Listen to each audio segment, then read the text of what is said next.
I am a climate change denier. Or at least that's what David Suzuki says. According to activists, I am extreme right of center. I'm a person who's funded by big oil to deny climate change. The only problem is, I'm not right wing. I don't deny climate change, and I'm not funded by big oil. Aside from that, everything they say is right. I am a person, not a platypus. Of course, what I really say is that climate changes all the time. 21,000 years ago, there was 2 kilometers of glacier over Ottawa, and today there's none. That, my friends, is climate change.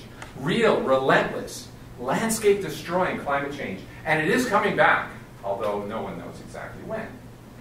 We also don't know what influence humans have on this natural climate cycle. There's been 33 ice ages over the last few million years, and it is coming back. Now, you might ask, what does that have to do with Tom Harris and his icebreaker speech? Well, over the last 15 years, I've made it my profession to tell people the kind of message I just gave you. Here's my story. In the late 1990s, I was writing articles about space exploration, which was my real love. I mean, I'm an aerospace engineer, or at least I used to be. And I had an article published in the Ottawa Citizen about how exploring the planets helps us better understand the Earth, a field called comparative planetology. And Professor Tim Patterson from Carleton University, he liked my speech, or my article so much that he handed it out to his climate change class.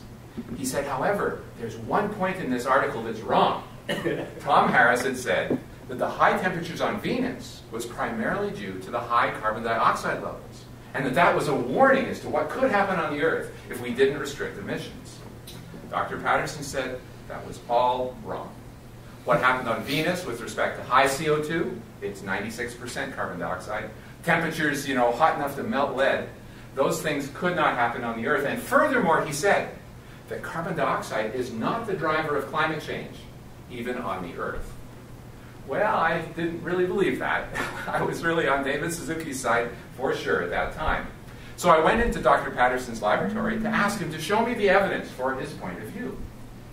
What I saw was that over the last 500 million years, which is the length of time that we have good fossil records, there has been no time period, none, when carbon dioxide has driven temperature rise. Sometimes CO2 levels were very high, 1,300% of today, and temperatures were sometimes very cold. Okay? In fact, in the last 500 million years, the coldest period was 440 million years ago, when CO2 was 1,300% of today. So he put me in touch with other scientists who were saying the same thing. Carbon dioxide is not the driver of climate change. Now, I didn't know who to believe. I mean, I'm not a scientist, I'm an engineer. So I asked him for other references, and he put me in touch with scientists all over the world, from the United States, from Russia, from Australia, who were all saying the same thing. And I kind of came to realize that there's something wrong here.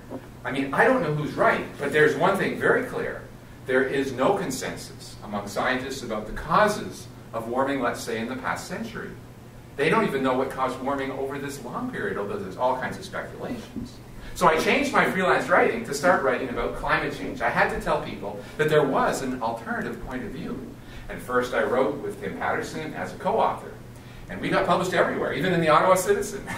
But they won't publish my stuff now, of course, because it's not very politically correct. Nevertheless, over time, yeah, it's interesting. If you do a search on the Citizen website, you can see where articles used to be in there. Over time, I came to write on my own because I understood the field well enough.